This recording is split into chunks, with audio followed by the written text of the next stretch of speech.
Hey, we're in the shop today with Garret Seesing, who owns Scooter 911 in East Austin, Texas. I'll put an address and a link in the description below. He also has a great YouTube channel that's worth checking out, and I'll put a link down there too. So please head on over to his channel and check out all the things that he's got going on. Today, he's going to give us a tour of his Snap-on Toolbox. Over to you. All right. Well, this is my moneymaker. This was my first professional toolbox, and my only professional toolbox. Before this, I worked out of a little Craftsman. It's the standard single bank Craftsman, much like the one over there in that corner.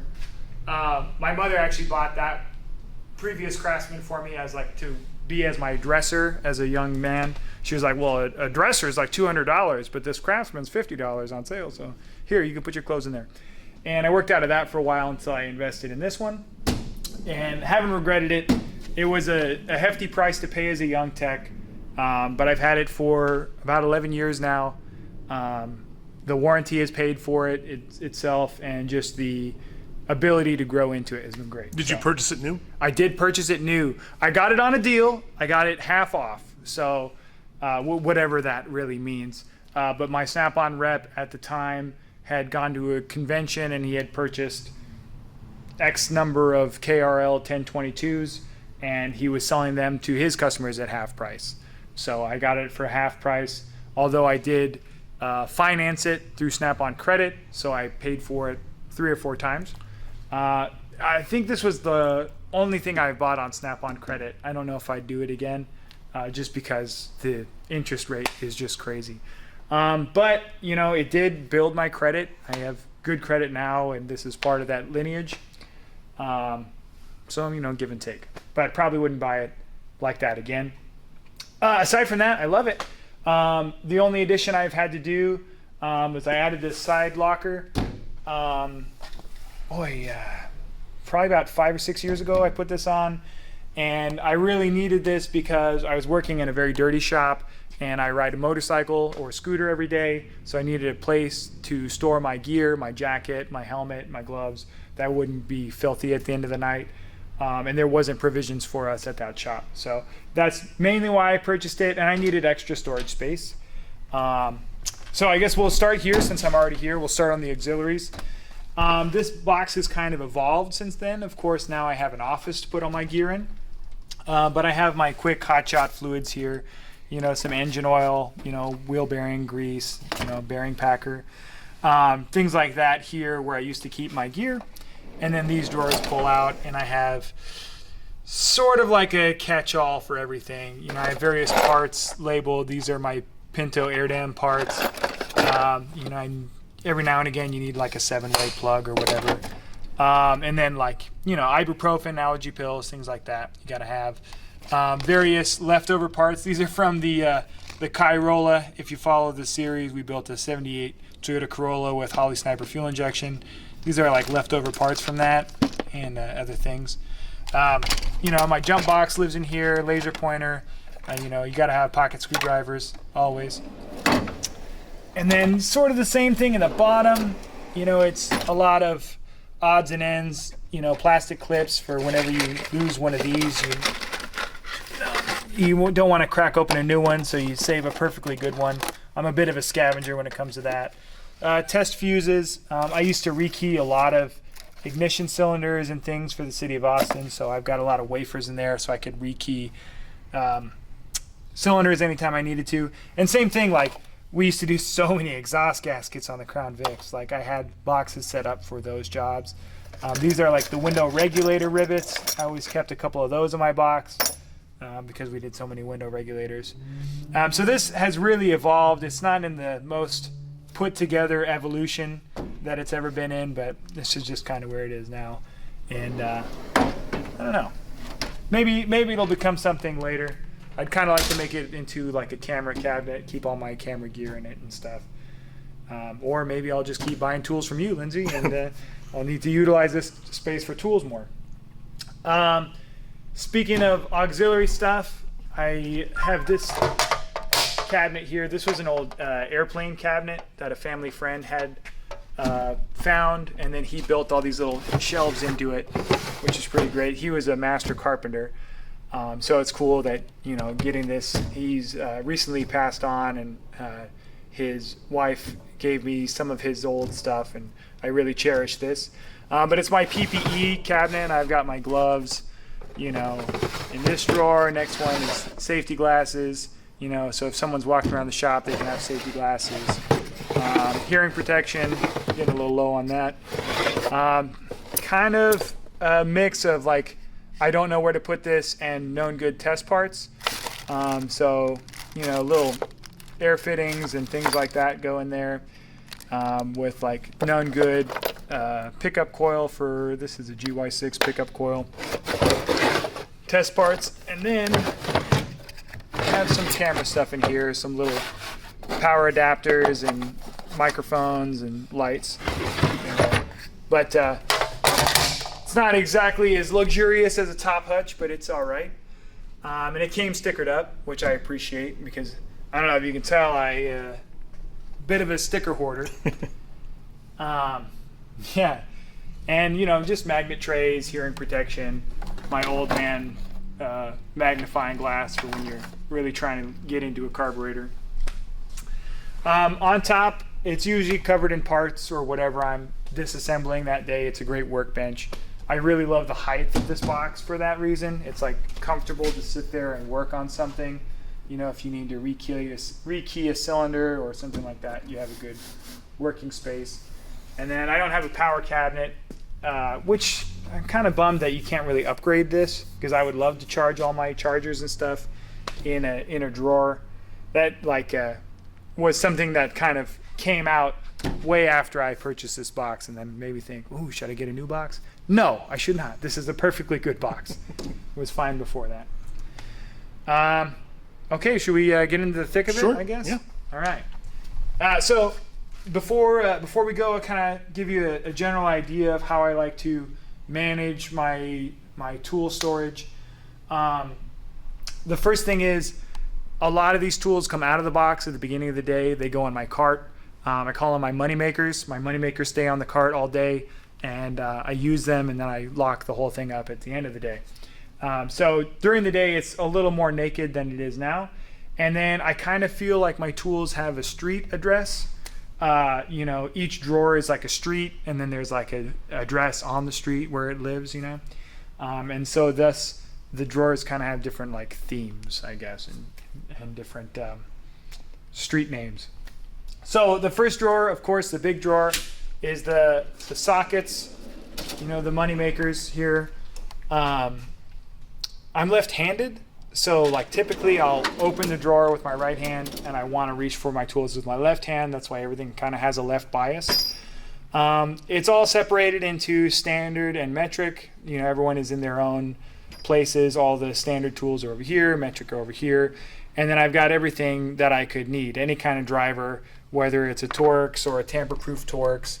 My little wobble sockets, all laid out. I really like having it cleanly organized, and everything is really accessible. I can grab it out. And typically, I'm not going to open the drawer this far. The less used tools are going to be in the back of the box.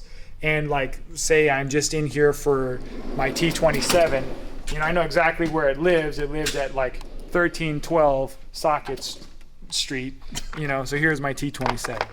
And I'll only pull it open that far, far enough to get my 1/4-inch ratchet. This ratchet, this was like the first professional ratchet I bought. I think I've had it for 15 years now. It's been rebuilt many times, and I don't know if I could do my job without this thing. This is just my favorite tool. That's why it's the first ratchet to grab, because it's the first one I reach for.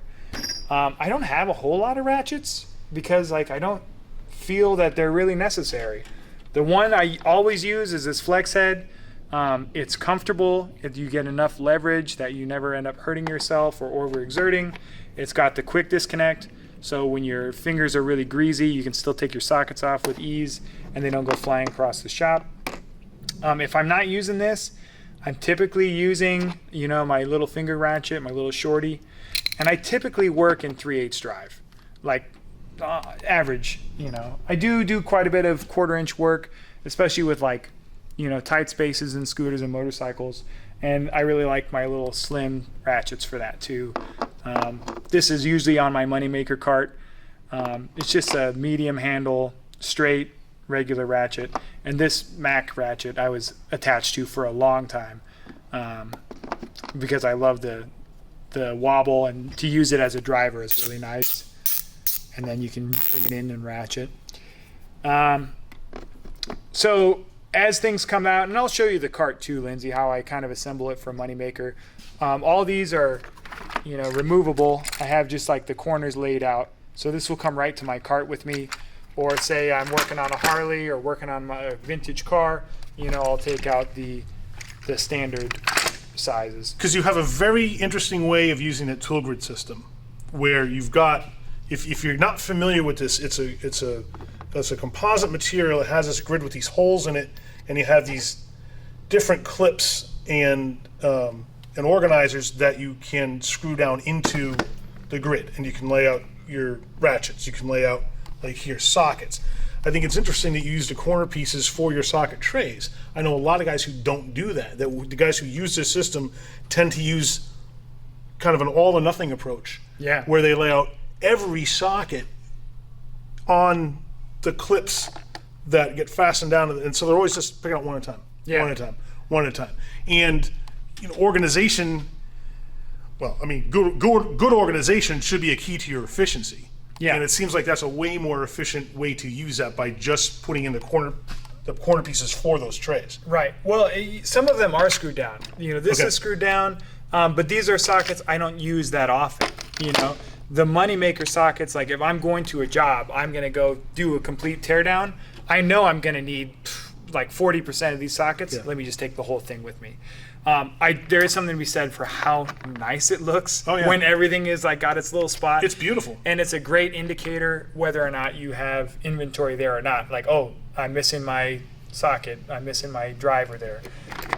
That's a really nice addition that I didn't know I needed, was just being able to visually see, do I have a tool out? Am I missing a tool? Hey, true or false? Or do you agree or disagree?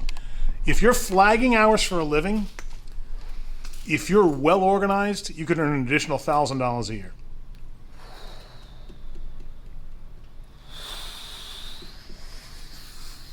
Man, there's a lot of dodgy variables here. The first thing is like, how different are the jobs you're using, and can you use, I don't want to say the wrong tool for the job, but like, can you get by with certain tools? Your flagging hours, your tools are organized. I'm going to say yes on this premise. Mm-hmm. Okay. I'm going to say that your stress level will be so much lower that you'll be able to take on more work. You'll have less time to like walk away. Every technician knows you're going to get hit with a job that eats your lunch. You're going to need to walk away.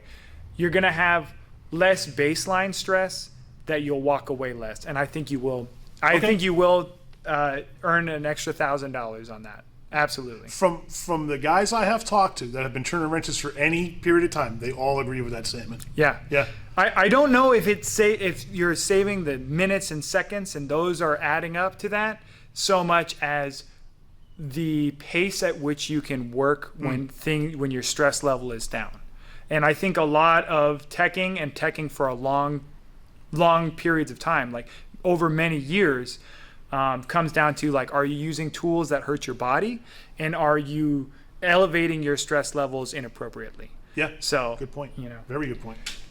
This top drawer again used to be a little differently laid out, in the fact that I used to have my scan tool up here, like my scan tool and my clipboard, because those I used to reach for all the time. When I was working in the automotive industry, you can't not have your scan tool on you in an instant. You're going to need it. Boom, boom, boom. Got to have my scan tool. Now I have my tap and die set here because this is something that you can't live without in the motorcycle industry. And this is really the only drawer that it fits that I can just open it up, grab a tap, and get back to the job. I also have other very frequent used tools here. Of course, my air chuck. You can't be a good motorcycle technician without a good air chuck. Different lights. Typically, my little headlamp lives in there when it's not charging. This is done charging, so I will put it in here. I love this headlamp. I couldn't work without it. I used to think technicians who use headlamps were fooling themselves, and then it was dorky, and flashlights are fine. No way. Having two hands, you can't beat it. Having two hands, and like, yeah, you kind of look dumb. You don't want to go talk to a customer when you're like, well, it seems to me like we blew your brakes out. Like, it doesn't feel great, but just being able to do this, and it's always where you're looking, and you can really even focus it down. Like, whereas in using a flashlight, sometimes you'll put it up to your face anyway, so you can see directly down in front of you. And I used to put my flashlight in my mouth all the time. It took a long time to break that habit, but this was the tool that did it. Don't put your flashlight in your mouth. It's gross. And it's not good. There's stuff on your hands, stuff on your flashlight. Don't put it in your I mouth. think it also goes to using the right tool for the job. Yeah. You know, I mean, yes, flashlights absolutely have their place, but man, a headlamp. Holy Talk cow. about gaining efficiency when you free up a hand. Holy cow. And it's on all day. You know, Right. for the most part, it's there. You don't have to go to the wall, get your hood lamp out, stretch it over the car, plug it in, do all the thing. Boom, it's there. It's battery powered. And this one has a lifetime warranty. So, you know, it pays for itself. Love that thing. Couldn't live without it. Like, most of these tools in this drawer, couldn't live without. You know, except for my 25 millimeter socket here. I can live without that one. I did lose that, and I don't really feel like replacing it, because when are you going to use a 25 mil? Yeah, and then just, you know, little fuel disconnectors. It's mostly socket drives. I've got my oil filter set, my axle nut socket. I like to leave in the set because I don't use them enough to like display them this way. So, and you'll also notice, like, the infrequently used tools, I don't typically have a match set. Like these bigger sockets, I'll buy 1Z, 2Z because, you know, an 1 5/8 socket, 12 point, I don't even remember what job I needed this for, but I only needed this, and I'm not going to spend $500 on a complete set. So here's a socket. You know, you get extra sockets, and you got to make tools. This is for a Honda CM250 clutch retaining nut. I just, you know, augered it out with my cut-off wheel and made a perfectly good tool. So I like keeping them that way. And I keep broken tools in this little jug back here for that purpose, in case I need to hack a socket apart and make my own tool. So yeah, that's the socket corner, you know, Moneymaker Central. Can't live without it. The next drawer is wrenches, just the name of the street, wrenches. Again, with the left-handed bias. These are my go-tos. Always, you know, I need a 12 millimeter, boom, you know. I'm gonna use this one. They're the long handle. They feel good in your hand. They hurt your hand less. Get a long handled wrench if you can. Typically I reach for my just regular box end wrenches because as much as I like ratcheting wrenches, there are a lot of times where you really need to put a good stink on it if you're looking for a wrench, or you're looking for a wrench because you have a clearance issue. You can't put your socket in there. You can't put your long handle ratchet in there. You need the low profile or the open end. So that's why there's that. Separated again, metric, and then into standard. Standard is even longer handle because typically when you're working on standard stuff, it's really rusted and really doesn't want to let go. Once again, like this drawer, if I'm going to reach into it, I'm only going to open it this much. So most everything is right here at the front. These are my favorite ratcheting wrenches that I have. I started off with these blue points here, which I really loved because they're reversible. So if you like flip it all the way back and you back yourself up against something, you can just reverse it and go back the other way. These don't do that. They're not reversible, but I like having a short-handled ratcheting wrench because it's just really nice to get in there, and having the flex head is really good. So this is like a hard-to-reach ratchet, and typically you're not going to put a whole lot of force on a flex head or on a ratcheting wrench anyway. So these really worked well for me. I don't use them. I don't use standard wrenches enough to get a set of these in standard to match it, so I just have my standard blue points with that. You know, bigger wrenches, once again, 1 5/16" and stuff are here, kind of disorganized just because they don't get used that much. And, you know, various adjustable wrenches. This right here is one of my favorite tools I ever bought from you, Lindsay. My life improved so much. That's so nice to hear. Purchasing this tool from you. While at the City of Austin, we did a lot of front end alignments. We had to break loose a lot of jam nuts on tie rods and stuff. In the Crown Vic, you need a 21 for that. And they were usually sent home by, either they were sent home by the officer driving the car and they jammed it into something hard, or the previous technician had something out for you. But because it's a tie rod, you can't get the box end of your wrench in, right? So you have to use that open end. So you can't use the old cheater bar trick where you box one end to the other end and then use the box end. So how do you get a super long wrench when you're working under the car and you have clearance because you're working on the alignment rack? You use this bad boy right here. Holy smokes. There you go. You have a super long handled, any wrench size you want. This one's a monster. MST 895. Man, I was like attached to this thing. This was just one of the best things. And then when you use it, it feels good in your hand. When you put a lot of force onto a thinner wrench, it starts to, hurt. You shouldn't be using a whole lot of force. If you're using a lot of force, you're going to wear yourself out, your body out, and you're going to quit early. So just putting this on there, boom, it works both ways. Any angle you need. If you want to use it on the box end side, you can. It's fabulous, fabulous, fabulous, fabulous, fabulous, fabulous tool. And you can kind of see I did a lot of onesie twosies in this drawer just because I needed this once again for aligning subframes and doing control arms on Crown Vics. I needed a super long ratcheting 24. Did I need the whole set? No, I just needed the one. So this one made my life much better, and it was well worth. However, I think I paid $100-something for this one wrench, which I know a lot of people watching will think, oh God, $100 isn't what I spent on my whole toolbox. When you do it every day, you need the stuff that's going to make you not hate yourself. A, it's a Mako. B, there's a lot of material there. That's a big wrench. Yeah. Yeah, I mean, over $100. And that's the thing, too. If you're new to pro-grade tools, or you're new to tool truck purchasing, it's going to take some adjustment to get used to the pricing. Yeah. It's very different from going into Home Depot or wherever that you would normally buy a tool from. Mm-hmm. And you're gonna pay for it, but the quality of tool that you get presumably is better on the tool truck. The prices are all going to be higher, and with that hopefully comes a level of expertise and service that you don't get. So you're going to be laying out a lot more money for similar tools, but you should be getting what you pay for. Yeah. Well, I know it paid for the first time I used it. The first time I didn't slip my hand off the ratchet and bust it into the alignment rack, and it just went. I was like, oh yeah, I would pay $100 to do that again. Yeah. Just the best, man. Nothing is better than not hurting yourself. Oh. Same thing. This little thing I bought specifically for doing motor mounts on Ford Explorers. We were doing the police interceptors. Man, they're good at blowing out transmission mounts. You don't see one of those every day. Yeah, it's a very weird design tool. It's an old school style of click ratcheting wrench. I mean, the swing angle is abysmal.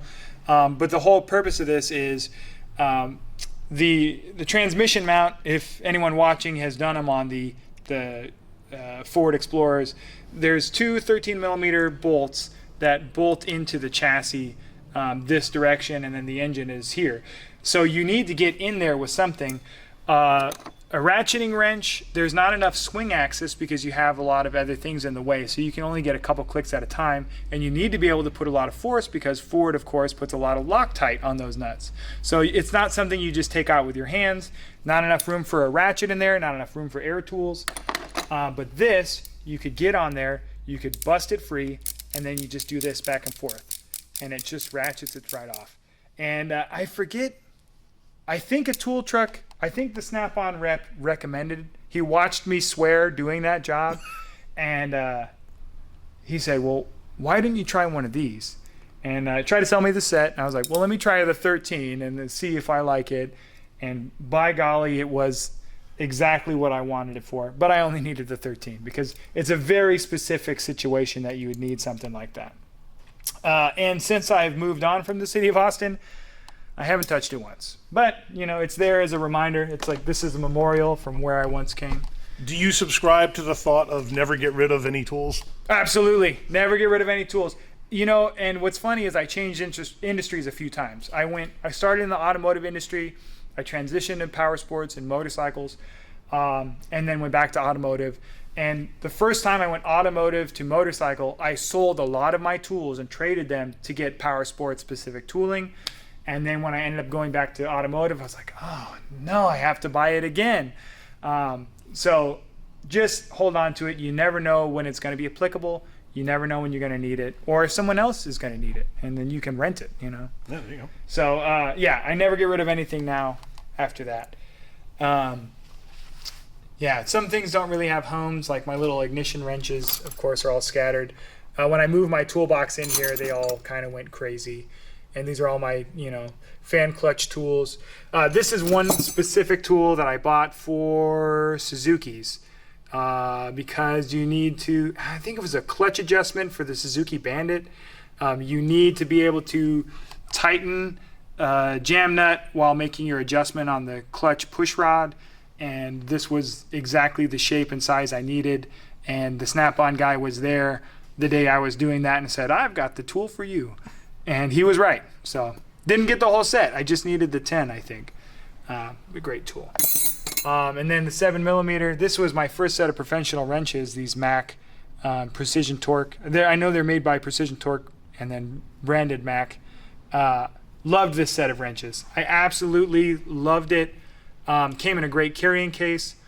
The only reason I changed my go-to wrenches from the Mac to the Snap-on is at the time I did not have a Mac vendor. And I was like, if I break this thing, I'm SOL. If I break my 13mm, am I going to be able to eat? Right. Probably not. And the thing with those Precision Torque co-branded Mac wrenches, they're beautiful. Yeah. I mean, they're pricey. Oh, absolutely. But man, do they feel good. Oh, you know? So comfortable. I know. They're great wrenches. The 7 doesn't really do it justice because it's so small, but they really feel so great in your hand, and you can use them all day and not hate yourself. And they look great too. I just love the way they look. Yeah. You know, I just like the way the beam is designed on those. It's just a good looking wrench. Yeah, absolutely.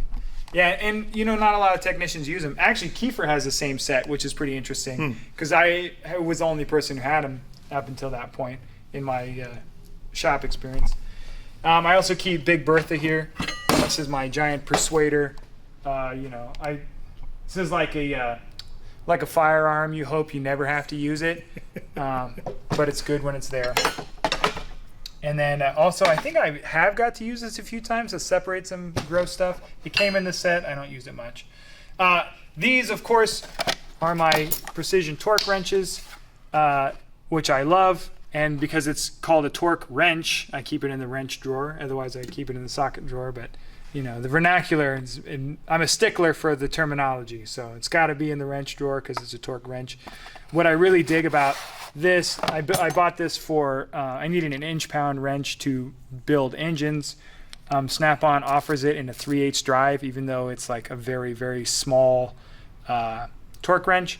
So you can do very precise increments of torque, even if you need to use a 3/8 socket. Is that the one that measures in inch pounds? Yeah, with this a 3/8 drive. Yeah, exactly. Yeah. Inch pounds with a 3/8 drive. I think it's 40 inch pounds to 200 inch pounds.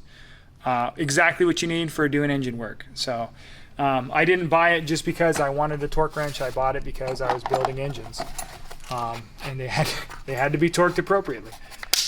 This was the first torque wrench I ever bought. I bought it from Sears and Roebuck. Is the old micro torque, and this is another 3/8 drive. I bought this because I took the intake manifold off my car at home when I was 16, and then in the Haynes manual it said torque this to 27 foot-pounds, and I went, oh my god, how am I going to do that? So I went to Sears and bought it, and it's been very reliable. I use it quite frequently. And then of course everyone's got to have a 1/2 inch drive. I like this one because it's the quick dial indicator. I love that. You don't have to reset it to 0 every time, apparently. I still do because I just... hey, yeah, don't look at that calibration date. Yeah, come on. We can pixelate that out. Yeah. No, this is the split beam design. The other ones are the click type.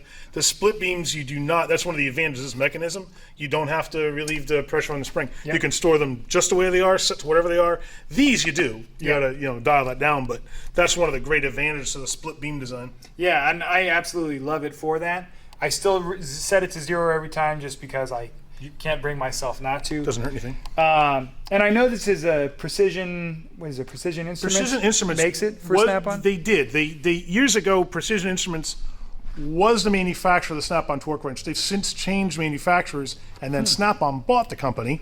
Nice. So now they do, in a manner of speaking, manufacture their own torque wrenches, but it's done under a different company name. I don't know what the arrangement is.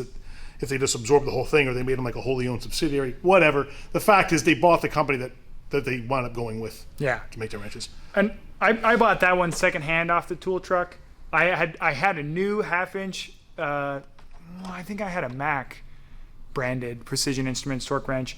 But when I transitioned to power sports, what do I need a 1/2-inch torque wrench for? I'm never going to apply that much torque to anything. Yeah, so I traded it, and then I had to buy another one. If I was to buy another one, I'd probably buy one directly from the manufacturer, just because it's not something that the tool truck is going to service for you, because it's such a precision where, they'll send it off to get it calibrated, but it's not like, hey, I broke this, can you fix it? They'll be like, well, so you're kind of better off getting, in my humble opinion, getting that one directly from Precision Instruments. But it is fabulous. Used it a lot. Built the engine in my car with that one.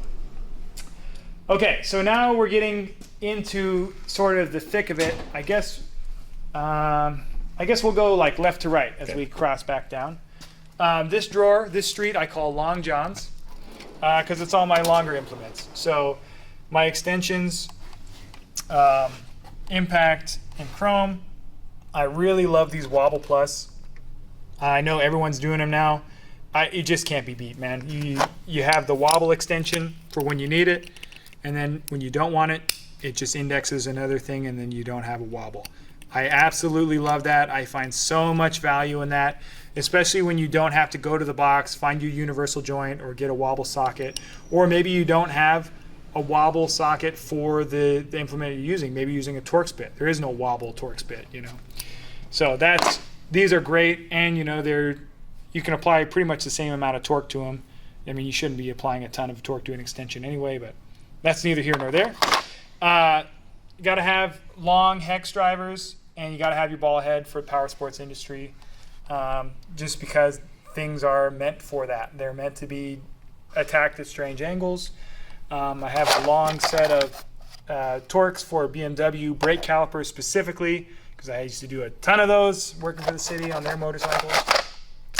And I do kind of have the Island of Misfit Toys going here. It doesn't make as much sense at the end of the day. Interestingly enough, I don't have any 1/2-inch extensions except for this one. Because typically, if you're working on 1/2-inch drive, it requires so much torque that you shouldn't need an extension. You should kind of reevaluate what you're trying to do. Hey, Lindsay, can you warranty this for me? Of course. I'm just going to leave that up. I need that warrantied out. Yeah, so then I got my mixed fit toys here, some weird safety torques, bits, things that I don't really want to keep in the top drawer. One, because this takes up too much landscape, or two, I don't use them enough to necessitate that. I love these tap drivers. It's an adjustable tap driver. So you throw your tap right in there, you plug that in the back of your ratchet, Bob's your uncle, ready to go. You don't need the whole set of drivers for all the different tap sizes. And then here's my adapter center. From 1/2-inch to 3/4, from 1/4-inch to 3/8, which I use, weirdly enough, I kind of use this one a lot. I don't really understand why. Same thing, 3/8 to 1/2-inch chrome. I've got a 3/8 to 1/2-inch impact as well, just whatever you have. And then like an impact wobble. I used to use this all the time. I think I even had this one warranted by you. I wore this one clean out. Love that thing. Back before I got my wobble sockets. All right, so we're done with Long John's. We'll go over here to this drawer here. I call this one leverage. These are all my prying tools.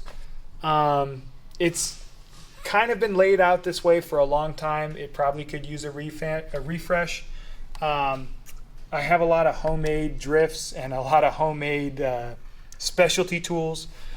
I think I needed this for a very large hex socket. I don't even remember which side was the side that I was trying to use, but I mean, it's a bolt welded to a lug nut. And then you know, the old eyeball poker. Don't sell the safety man. Oh, here's a homemade tool here. This was for a wheel bearing retaining nut on a Honda CB750K. I branded it. I had a new set of dies to do it. So this is the Seesing design model 0002. I don't remember where model 1 is. Somewhere in this box. But I just needed something. It was a 2-dowel drive and something that could do that. So this is where a lot of my homemade stuff is. Sometimes you just have to make your own drift. It needs to be a certain diameter. It needs to have a certain taper. So I have a lot of those. And I did like to make attempts at different designs of tools, like this one. I used for driving wheel bearings out of Harley-Davidson wheels. You need something with a lip on it, but can still pass through a certain amount of the wheel. I have a similar one here where I ground the edges off this axle for whatever purpose. Here's like an old extension that I beat. I think I found it in the road, and then I was like, well, this is a great long drift. I'll just beat it until it's permanently adrift. And here we are. Got my trim tools, you know, tire spoon. Pry bars are a big deal. You're always using pry bars. You got to have them up front. And so, like, the more used things are going to be towards the front. I love this lockout kit. I absolutely love it. I got it off the Matco truck. It's a not telescoping, but it screws together, so it sits in your drawers nicely. A lot of people don't like it because it unscrews. If you're trying to pick the driver door handle, it'll loosen itself.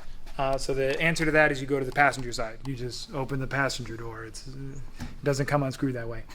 I don't know why that's hard for some people. I think I made this Slim Jim out of a spring from an old air hose wheel. I used to do a lot of lockouts. Oh, one of my first jobs teching, I was a line tech, kind of light service stuff, lube lane kind of thing. But then also I ran the AAA service truck, so I did a lot of pop-a-locks in the middle of whatever job I was doing. Hey, you got a call, I got a jump start. Hey, you got a pop-a-lock. And so I lived on this thing, man. This was bread and butter. Picks, you got to have, you know, good quality picks. I don't know who came up with that design, like the turn with a little hook on the end, but I use this one 90% of the time. That little design of angle is exactly what you need almost every time for getting O-rings off of, you know, parts or out of things or reaching in right behind something. I love this bad boy. I had this one warranted. This bugs me to this day. I had this one warranted, but he didn't have an orange one on the truck, and so he gave me a green one. Man, I should have said no, give me the orange one, but I didn't. Oh, another one of my favorites. This is another Lindsay Coyle purchase. These terminal cleaning set.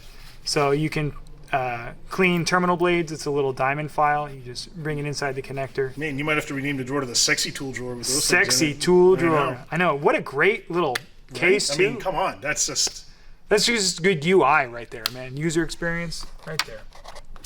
User interface. And then, you know, you got to have your terminal toolkit, you know, for all your little Deutsch connectors and things like that. I do a lot of electrical work. I did a lot of electrical work in the automotive industry, and I still do it in the power sports industry, so invaluable there. I don't know why it makes sense for that to be there, but I think this is the drawer that it fit in, so that's where it goes. All right, moving back to this next drawer. This is what I like to call it's kind of another misfit toys. This is like my desk. This is where I used to eat my lunch. I have some cheat sheets here, like this is a Prius TPMS reset. You jump these 2 pins.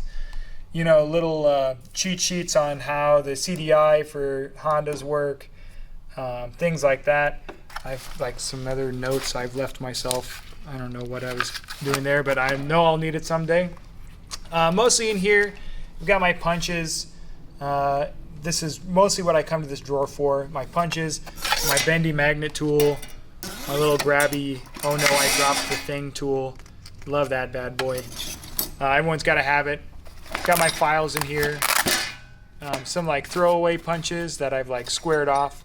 Like, so if you need a flat, I just took the edge off that chisel. So if you're trying to knock a, a retaining ring loose and you don't have the correct spanner, that's what I use. I'm not going to admit that I don't have the correct tool sometimes, but sometimes people do not. This is removable, but I don't have much back there. Just a couple saws that I use infrequently. And this was just something I used to beat on when I needed to put a hole in something. But, you know, sentimental value now, so. And sometimes you got to put a hole in something. Sometimes you got to put a hole, and you need a sacrificial tool. Yes. So that's exactly what you answered me. Like, do you ever get rid of tools? No, because you never know if you're going to need to throw one away.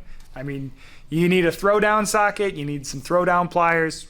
It's going to happen. I know a lot of guys who make, line sockets and stuff and just grind a slot in it because they need that. They're not going to. They don't want to buy one. They'll go get a cheapie at Harbor Freight or something, grind it, and make their own, and make it do what they want it to do, and keep it forever. I made my own line wrench for, let's see, I was driving a Pontiac Parisian, and it had a Quadrajet carburetor, and, here it is. It had a Quadrajet carburetor, which has the fuel filter on it, and you need a 1-inch wrench for it. But did that used to be a combination wrench? Yeah, it was this wrench, actually. And I needed a line wrench for it because you have all these vacuum lines and they need to be short-handled. And so I just made a line wrench, slips over the fuel line, boom, boom, boom. How many Quadrajet carburetors have I worked on in the last 10 years?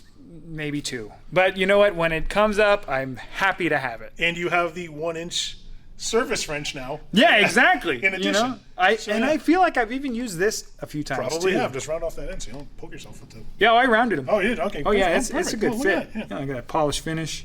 Hey, only quality jobs here. Only quality.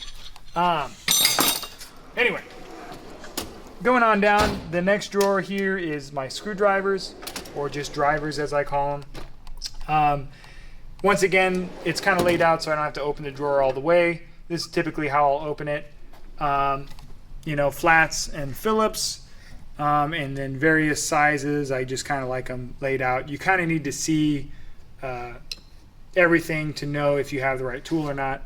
This is probably the most used one in the drawer. This is I think it's for an electrician application. It's a snap-on, but it's exactly the right diameter for pilot jets, for the Mikuni carburetor, and the Key and CVK carburetor, which are like 2 of the most common. Oh yeah, because it's not a keyhole screwdriver. Like that's, if you notice a difference here, that's what they call the keystone screwdriver, because it's shaped like a keystone because the end flares out. This is the same diameter. Yeah, it's like it's machined off of like a round. So absolutely fabulous for that job. Couldn't do my job without it. One of those tools that the first day I had it, I was like, oh, why did I wait so long? This is the first set of screwdrivers I had. Now they're my throwdown screwdrivers. If I need to like arc a starter relay or something, I'll grab these bad boys. If you've been turning wrenches for any amount of time, even as a kid, everyone's got those Craftsman screwdrivers. Oh, I know, yeah. Clear plastic handles. I mean, our dads all did. My father bought these for me when I was like 8 or 9 or whatever. Yeah. He was like, boy, you need some screwdrivers. Those are the ones you hang on to. Oh, yeah, I love them. And I beat them, Yeah. I made one into this here is a wheel weight wrench I made out of one of them, Perfect. Yeah. Just, take the striking tip off and, I don't know, love it. Love those bad boys. I use these a lot. I really love my electric screwdriver. I upgraded. This is just the Blue Point set, but I purchased the snap-on bit because the Blue Point bit wasn't JIS compliant. So I was rounding out screws on motorcycles. Here is the Blue Point one here. Actually. And that's the Japanese industrial standard JIS, and it's a there's a lot that goes into that standard, but just know that it is a mark of quality. Yeah. And you will, if you are working on a Japanese motorcycle and you're using a Phillips number 2, you will damage fasteners. I guarantee it. It's not a matter of if, it's when you will damage fasteners. So if you ever see I talk about it in my videos a lot, but if you see a Phillips and it's got a little punch, what you would think was a Phillips and it's got a little punch in one of the crosses, that's JIS. You need to use a JIS compliant. Yeah, and not all screwdrivers are. Vessel has come out with a set that is. Not a whole lot of guys have a call for it, but if you do, make sure you ask, because a good tool guy will know, and he'll be able to get the right screwdriver, the right brand for you. Like Vessel has them. I don't know that a lot of other brands do off the top of my head, but it's one of those. Wera has some good ones. Okay, yes, they do. But they're not always the most common ones that you're going to find on the trucks. You're going to have to ask specifically for them. Yep. I use my electric screwdriver. I used to live on my electric screwdriver, so I bought the complete set with the long bits, which I really like because you kind of get better leverage on it and you can kind of aim it more. I use I guess I use these a lot less. On the BMWs, almost all the fasteners are Torx. So when I was working on police motorcycles, this side was getting used. When I'm working on standard motorcycles, this side gets used a lot. And you even get the Robertson square in case you need to go to Canada. Come on. Road trip. That's right. I'm from Montana. I've seen enough Robertson screws. We'll take out some Robertson screws and pick up some maple syrup. There you go. Right out there. Yeah. Long-handled screwdrivers. You gotta have a long screwdriver if you're working in motorcycles. And this one I used a lot working for the city doing fuel filler necks for Ford Explorers. Again, it was exactly what you needed to get all the way across the car and remove a fastener without removing half the car. So more just junk hex keys. These are throwdown hex keys if you have to make a tool or shorten one or do whatever you need to do. I always keep them because you just never know. This, I think, came off some furniture we got. I don't know how to use it. I think it's like a handle extension. Weird, but again, you never know. I always want to be prepared for that stuff. Another great one is my right angle. This was made by, I think this is a Motion Pro, or maybe it's a Bike Master, carburetor adjusting screwdriver. So you get in there, you can make your adjustments to the mixture screw without having to remove the carburetor. You can do it while the bike is running. It's got an index mark on the handle, so you know how many turns out that you have.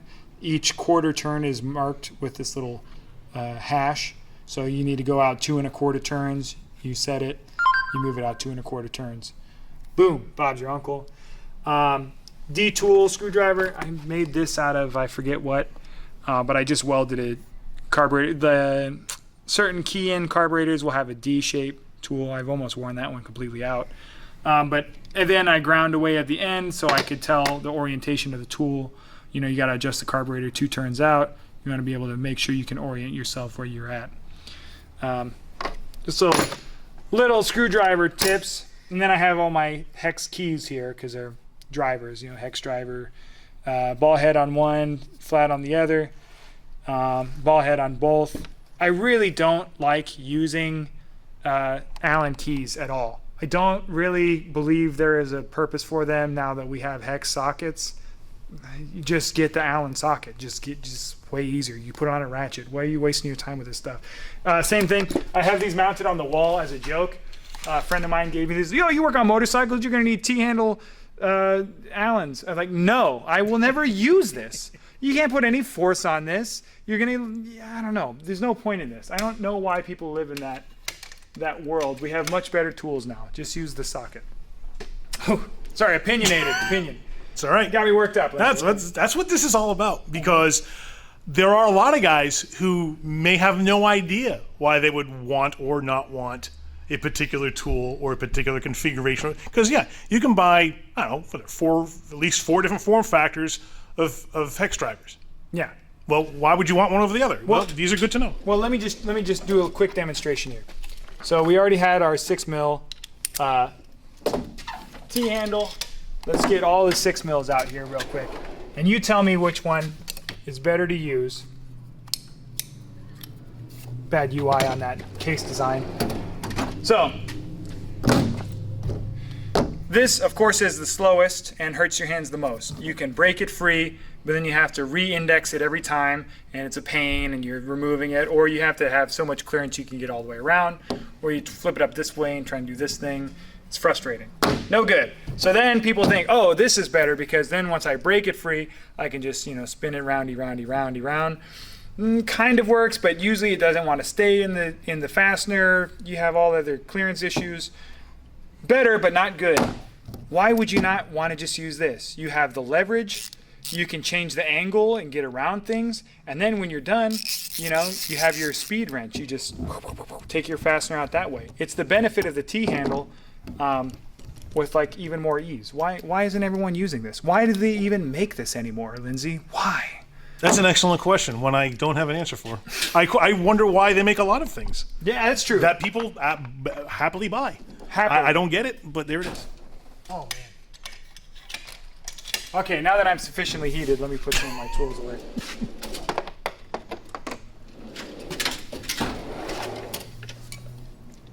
And everything, I like set back exactly where it is. Oh, here's one of my other favorites right here. I'm glad I saw it. This is for doing distributor caps. When you take a distributor cap off of a distributor vehicle, I know not applicable to a lot of people who don't work on old stuff, but this is like a loadable, spring-loaded fastener grabber. So you preload it, you put it down into the screw, and you don't want to drop a distributor screw into the engine compartment because they're tiny, one, and two, it's just frustrating. So you load it, when you stick it down into the hole, it'll grab the fastener. It unloads, and the tension here on the tip grabs hold of the fastener. That way you don't drop your distributor screw into the engine compartment. It's nice and easy. It's meant to be worn like in your pocket. I don't use it enough for that. But it has implement for both the flat and for the Phillips. So that one grabs slotted screws. This one grabs Phillips screws.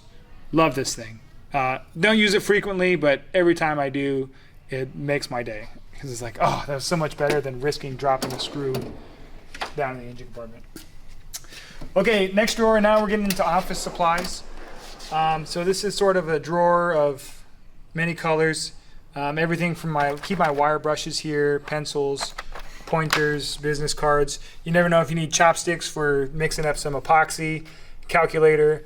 You're gonna need lighters, for heat shrink, things like that. These are my air hammer bits. They live here just because there's nowhere else for them to live that they don't jiggle around all the time. I really like these little emery files for setting points, filing points, cleaning everything up. Different blades, cutting implements, throw down drill bits because you need some drill bits you don't care about that you don't mind getting into hairy situations. Keep my Loctite up here. This is a serpentine belt gauge I haven't used since 1930. Markers, sugar cookies, spark plug boot off a Subaru. This is great hose connector. So if you need to plug one diameter hose into another diameter hose, boom, this is the best. Makes a perfect seal every time. I have different timing belt pin tools you just never want to get rid of. Different drivers. That isn't supposed to live up there, but we'll address that another time. Not in that drawer a whole lot, but it does have quite a good value. And I really like those little dividers. I think I got this from an office supply store and it perfectly fit in my drawer. So I was like, all right, nailed it. Across from office supply is a drawer I like to call experiments. This is most of my diagnostic testing equipment. So I can't say enough how much a good multimeter, how much service a good multimeter can give you. The functionalities are so much greater than what most technicians use them for. So get yourself a good one and take care of it. Treat it nice, unplug your leads, do all that stuff. I don't know if I'd get the Snap-on again. It was okay. The warranty was great. And actually, the screen went out 6 years into owning it, and it had a 7-year warranty, so I got a new one, extra 7 years out of it. I'll probably get the Fluke next time, just because Fluke is just on the ball.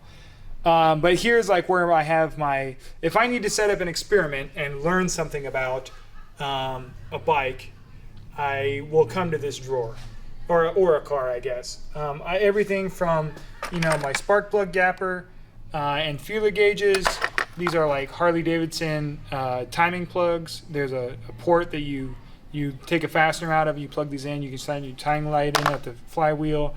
Lug nut installer, solder back probes, brake gauges for bench bleeding brake master cylinders, inspection mirrors, hygrometer, thermometer, infrared thermometer. I've got a slide rule. You know, whatever I need to be experimenting with, it's going to be in this drawer. Keep my calipers in here.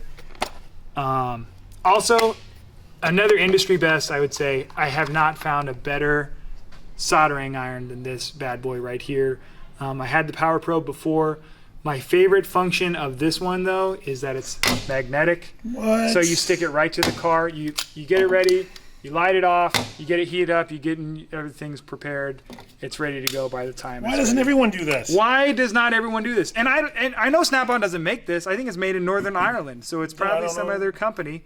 But my goodness, wow, that's a fantastic idea. And check this out too. Quick change tips on it. So if you want to put on your Shut plastic cutting tip, or no idea. You got a little blowtorch for your heat shrink or whatever you're doing. Wow. Boom, quick change, best, hands down. Couldn't live without that, especially with all the soldering that I do. That is spectacular. I lost my little sponge holder right away, so I just got a sponge and put it in there. Clean your soldering irons, folks. Oh, yeah. It's PSA, man. The reason you're bad at soldering is because you didn't take care of your soldering iron. Same thing here. This test light is attached to me. I jump for a test light first all the time. When this came out, it was like the cat's pajamas. Man, it glows green for ground and red for power. I know that's pretty basic, and it has a multimeter. So does that display the voltage? Yeah, it's not a multimeter, it's just a voltmeter, I guess. Voltmeter. But I use this for quick charging system tests. Hey man, let's see, do we got power? I don't want to bring my whole multimeter out. And is it charging the correct voltage? Test leads, again, perfect for setting up experiments and shorting things and all that stuff. I've got a couple different spark testers, one for motorcycles, one for cars.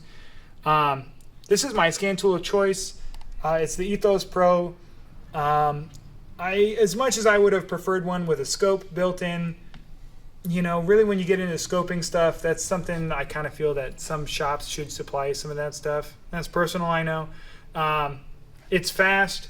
It doesn't run the Windows software, which makes it much faster than a lot of the bigger scan tools. But it does my Harley Davidson. It does all the things I need. It's OBD2. It's bidirectional. It's a wonderful tool. I don't know if I'll ever trade it in. It might just become a throwdown scan tool if that is. And speaking of throwdown scan tools, you got to have your cheapo. You know, if you just want to check monitors, you don't want to wait for something to boot up. You know, boom, you got to have your little Game Boy.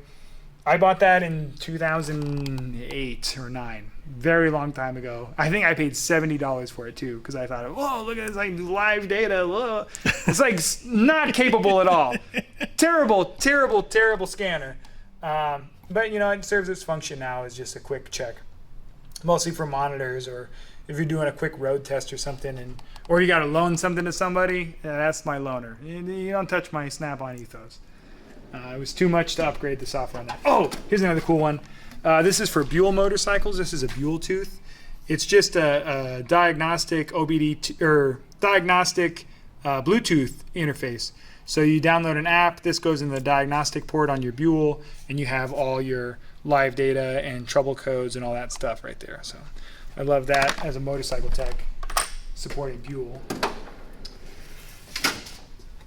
Moving back to the left bank, we have the power drawer. This is maybe the most expensive drawer, and sadly sort of an obsolete drawer now. I used to use exclusively air tools, but that's kind of because when I started teching, there really wasn't very good battery operated tools. The battery operated ratchets, the battery wasn't very good. They were huge, they were bulky. The ratchet didn't, I mean, it had a disgustingly long swing. I mean, you couldn't really use it as a ratchet. Not much longevity out of those batteries. Oh my God, yeah. I had one of the first Mac tools, ratcheting wrenches that I had with me when I was a service tech for AAA. And man, it was great when it was working, but it was down all the time because the batteries were either frying or they would be dead within a second. And then it was just huge and long. So I don't know. I still have a soft spot for air tools. I like the sound. I like the feel. They're pretty lightweight. This is my bread and butter impact driver. In fact, I did not own a 1/2-inch impact for the first 7 or 8 years when I started teching. When this came out, cat's pajamas again, it did 500 foot-pounds, which was more than the Ingersoll Rand half-inch was doing at the time. And I thought, well, I mean, if I ever need more than 500 foot-pounds, I'll borrow one or something. And I very, very seldomly will come into a job where this impact won't handle it. I bought this one because it's quiet, and I really value quiet air tools. I really hate loud impacts when you're on the phone, when you're doing anything. You're around it all day, and you're usually using it as close quarters. So it's something that you really need to make sure you're protecting yourself, either wearing hearing protection and getting quiet tools or getting quiet tools. So love this one. It's never even been rebuilt. It's just a good gun. But I did oil it daily. I oiled it every day. I used it. And it's still my go-to if I need to bust something loose. Now, of course, I use this DeWalt 1/4-inch impact that I got from Lindsay, of course.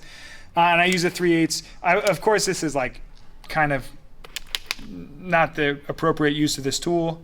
But, you know, it does a pretty good job. It breaks axle nuts loose on motorcycles and does pretty much everything I need to do. The other thing I love about it, other than it just being pretty light, is I used it to build a shed. You know, it's also a home tool. Sure. It does good job for that. And like the quick chuck is nice because you don't have to pull the collar back to insert a bit. It just inserts. I know that's not big news anymore, but it was big when I bought it. And it was US made, which I liked. So that was one of the factors. This is my other impact that I am pretty attached to now. It's an older Snap-on 1/4-inch impact, which I turned my thumb, I guess I turned my nose up at them when they first came out, because like, ooh, who wants a 1/4-inch impact? But this was used on the truck for like a really good deal, and I was like, well, I'll give it a shot. I already have the battery. And now I love it, because I'm using 1/4-inch quite a bit more than I used to in the motorcycle industry, as opposed to the automobile industry. And it's really handy. It's nice and light. It gets in there. I like the quick reverse on it instead of having a thumb disengage for direction. You know, you can, run something in, run it out, do whatever you got to do. I like that. And the batteries last a long time, and they really can take a lot of abuse. I have really abused both of these. This is my matching screwdriver for it, which I think, in my personal opinion, best screwdriver in the industry. Of course, because it's a screwdriver, when you put your bit in, it locks. So I used to use this as my socket driver too. I would have my 3/8 driver bit in there, and then I would, put my 10 millimeter on there, break it free like a T-handle, and back it out. I loved using it that way. I still use it that way for, Phillips screws or JIS screws. Break it loose and then back it out, instead of like trying to give it the beans and having it skip around and ruin your fastener. I do love this thing. It's very light. I had it rebuilt one time. I need to have it rebuilt again. It's not really meant to be used left-handed. Like the switch gets pushed in a certain way where it doesn't work if you use your left hand, which no. And the only other tools that are really, really important in here, I think, are I got this from an estate sale, and it's a butterfly ratchet. Not super applicable, but it's great for doing bench work. Underappreciated, perhaps? Underappreciated. I think so. On the bench, nothing's better. You can use it up, use it down, any direction. It's nice. You don't have to do this sort of thing. But this, without a doubt, this used to be sewn to my hand. Oh, you have one of those. Oh, my God. And I bought this because the lead tech, the master tech, at one of the first shops I worked at had one, and he explained to me why this is the best tool for the job, demonstrated it, and I believed it, and I used it, and now I preach this tool. First of all, of course, everyone needs a 1/4-inch air ratchet. Well, maybe not as much, but look at this compared to an electric ratchet, right? This is like nothing. You get the little wobble for the air hose, so you can put it any direction you want. It doesn't bind up. You don't put your hand in and break your air fitting off. Nice in your hand. Pretty low profile head, but the piece de resistance is you can put your thing down, flip it, and reverse it. So you got your driver on a bolt in an engine compartment, and you're backing the bolt out, and it goes against the firewall.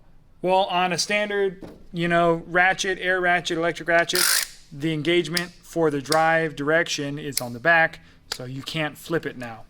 On this, you back it against the wall, you can still flip it and get it driven back in so you can get your tool out. Best one in the industry. It's pretty quiet. I forget, you told me who makes this for Mac. SP Air. SP Air. Man, best. Does that impact? This does not. Okay. They do have a version of those that impact so that you're not wrenching. I know. What? And it's a quarter drive. I got one for a guy he works at Capital Metro on transit buses. Yeah. And they had this one application where there was this compartment between two sections of the bus. They have to get to it from the outside. And it's only like, I think, 8 inches wide. So you have to stick your arm way in there with a ratchet on the end. The problem is, if it wrenches your hand around, you're going to whack your wrist. Yes. There's no room to move. So he was asking me a recommendation for him. I'm like, dude, I've got the perfect solution. The SP Air impacting quarter drive air ratchet. Unbelievable. They're not cheap. But it's one of those tools where he's like, well, I don't know, it's kind of expensive. Like, I know, but it is exactly what you're looking for. And he bought the things like, oh, I know, it's kind of expensive. But, man, he used it one time for that application. He's singing its praises. Yeah, it doesn't matter how expensive it is if it is exactly the right tool for the job. And honestly, I paid a pretty penny for it, especially because I paid max markup on it. But holy cow, was this my favorite tool of all time. Just for the ease of use, it's like so slim. The ratchet is pretty great. It's got really nice build quality. It was very powerful for a quarter inch. I had a snap-on that it was definitely not as powerful that I traded in for this. And everything is pretty nice. It's not like a really cheap piece of stamped steel. I mean, of course, this is stamped flat, but it's nice and thick. It's chrome plated. Of course, I oil it all the time. I just love this thing. This is just the best. I would not buy another quarter-inch ratchet if it wasn't this one. Although now you got me thinking about an impacting one. Should we upgrade the air compressor system in the shop so we can use more air tools? I don't know.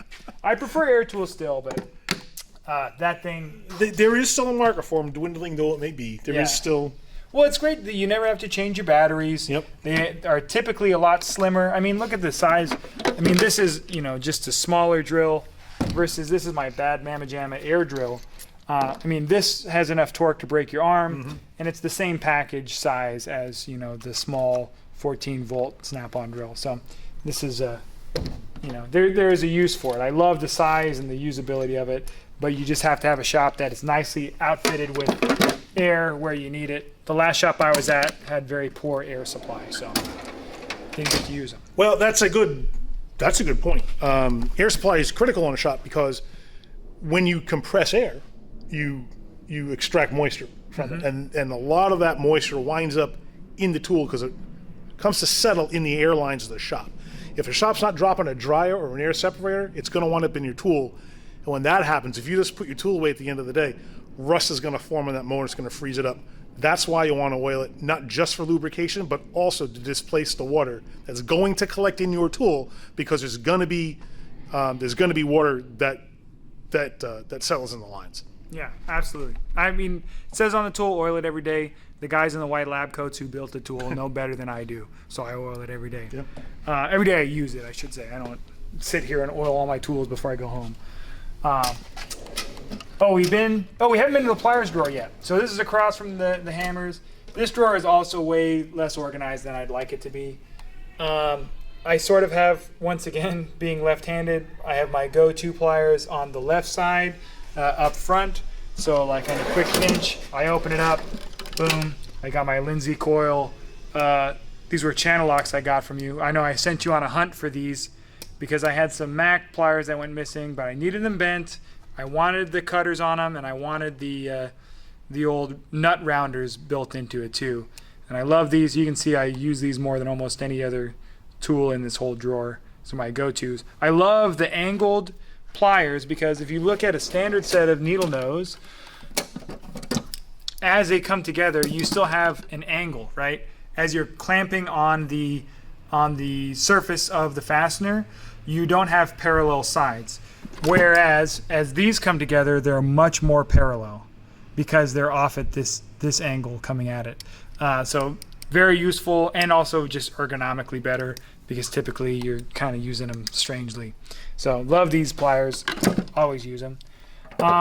You know, I kind of just have various pliers for various applications. I loved these. I did installing breathalyzers for Missoula County at one shop I was at. These I got for underdash work. They're little tiny cutters, and I have little tiny strippers and crimpers. That was really nice for underdash. Some very specialty pliers, like these were for the BMW. They have really specific clamps on their throttle bodies for the BMW motorcycles. I needed to get those. Best hose cutting pliers in the business. They have the diamond shaped blade, so it pierces it and holds everything in place. Don't cut hoses with side cutters. Cut them with the right tool. You'll thank yourself. Brake spring pliers and some, you know, these long-handed orthoscopic pliers I like to use, you know, occasionally.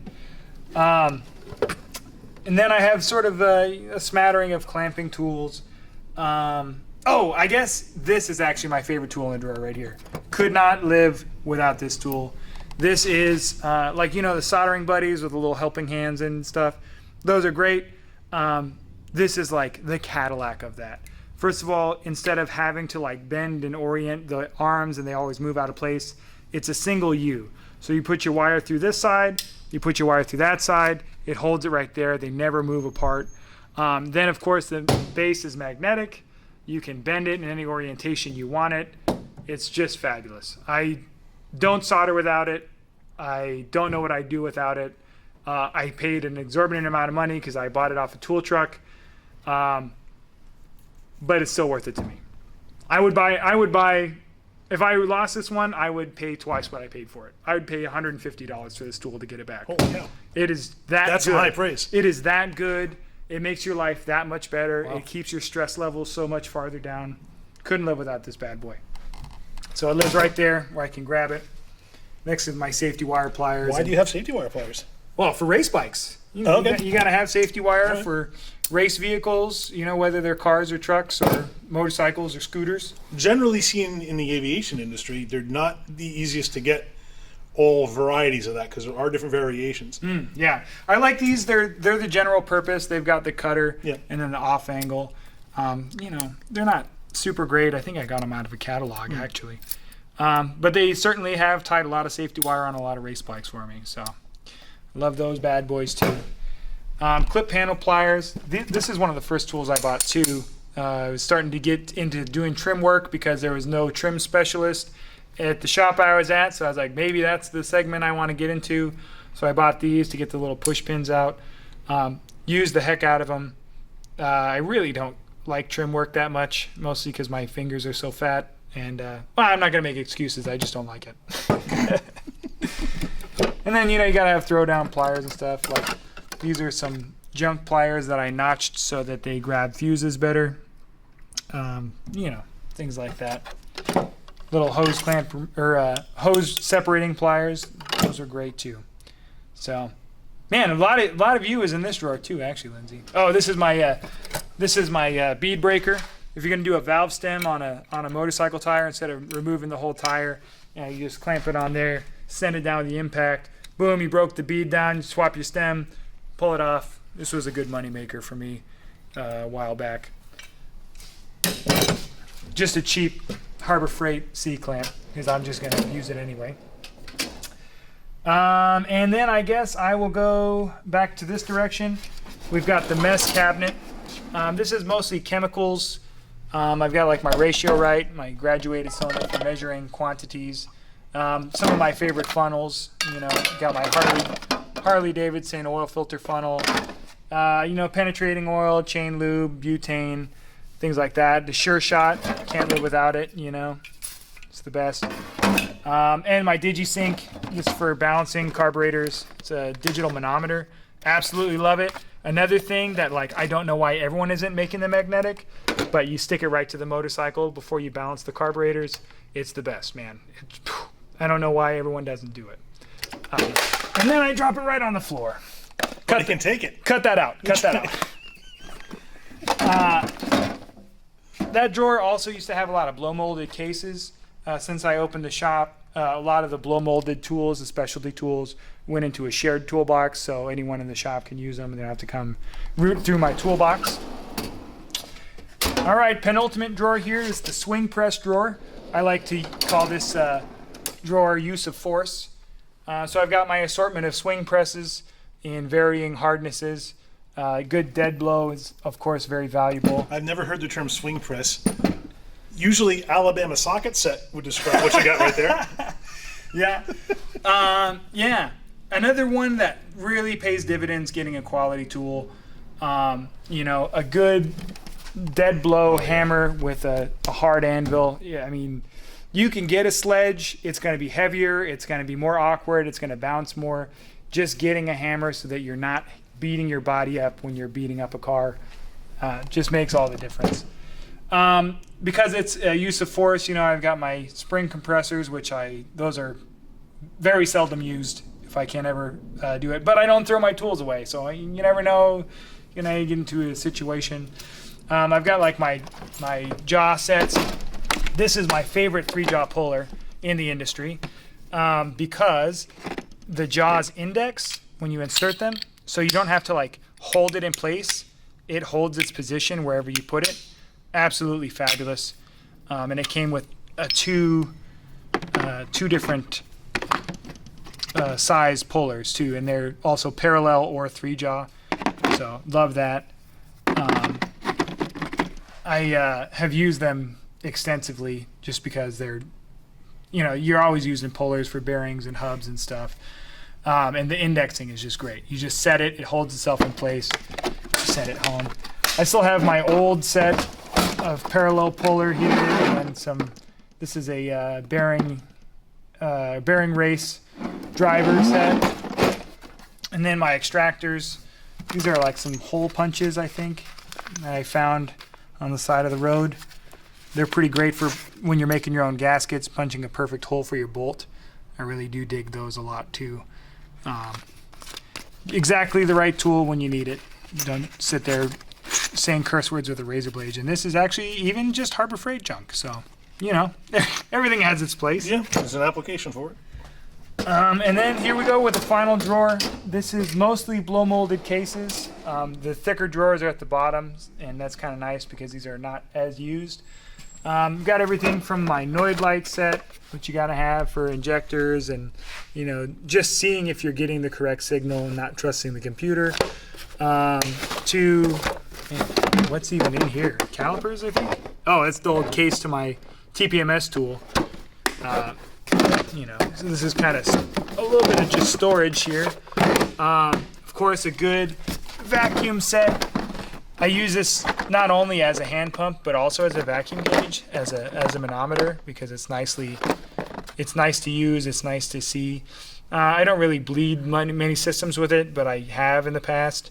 If you have some like tight quarters and you need to, pull a vacuum on a system and evacuate it. I've lost a lot of the little connectors, of course. And you know what really bugged me about this is this little thing never really closed until I lost most of these. They came with too many parts, man. Also, power steering,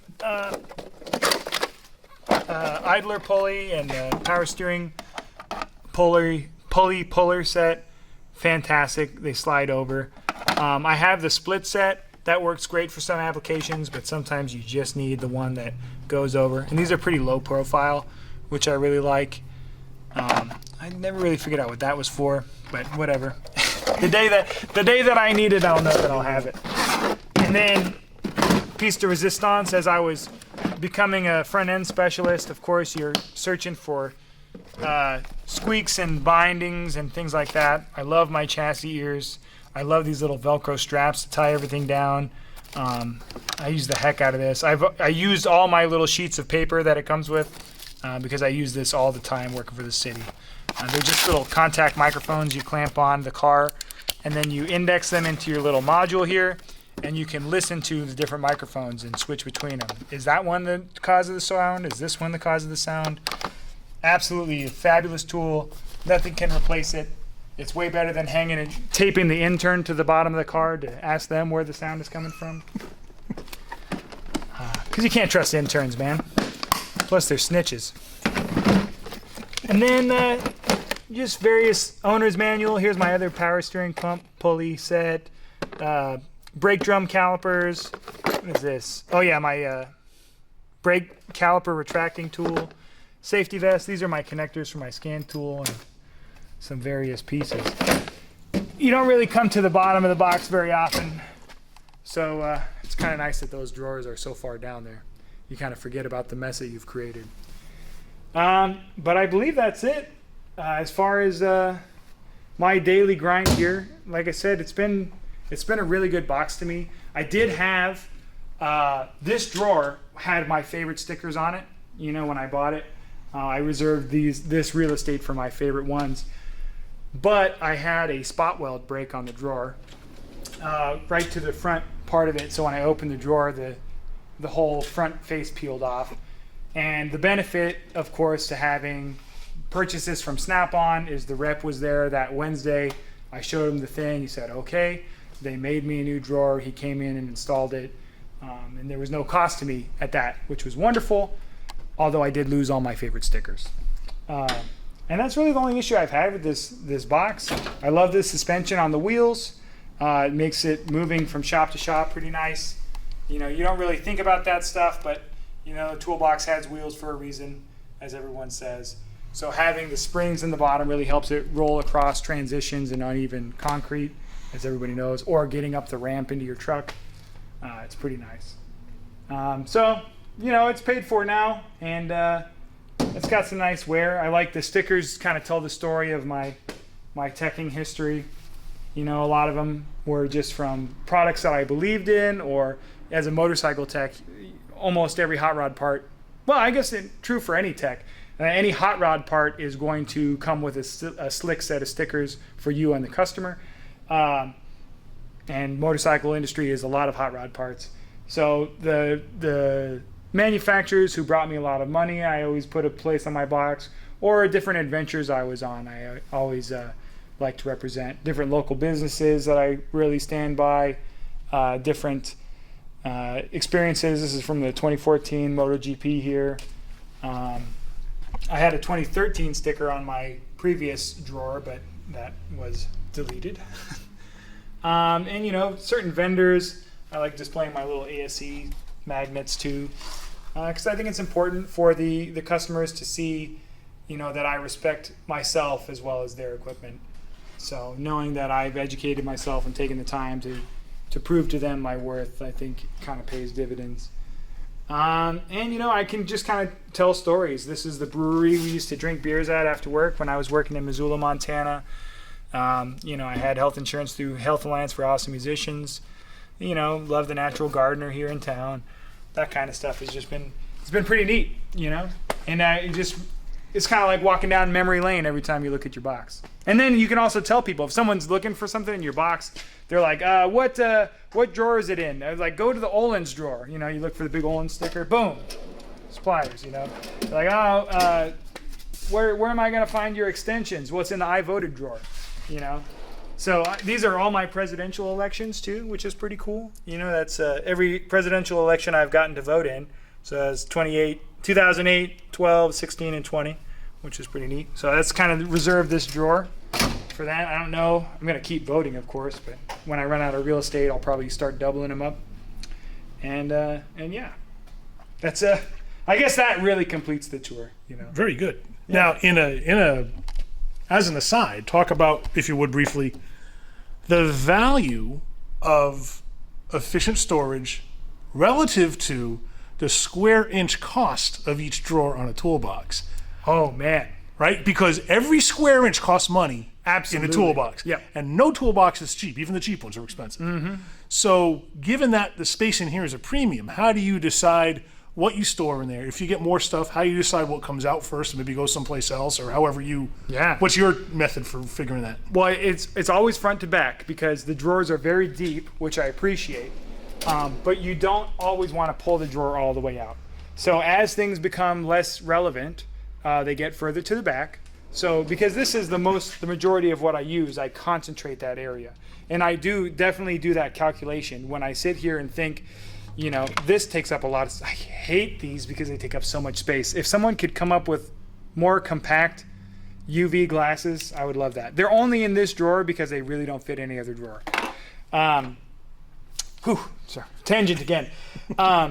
Yeah, the efficiency, you as you said, the box costs me so much money that each square inch in this drawer has to be usable. So making sure that the drawers fit the tools they need. This top drawer on most boxes now, when I first started teching, boxes weren't as top and people had to lay their sockets down.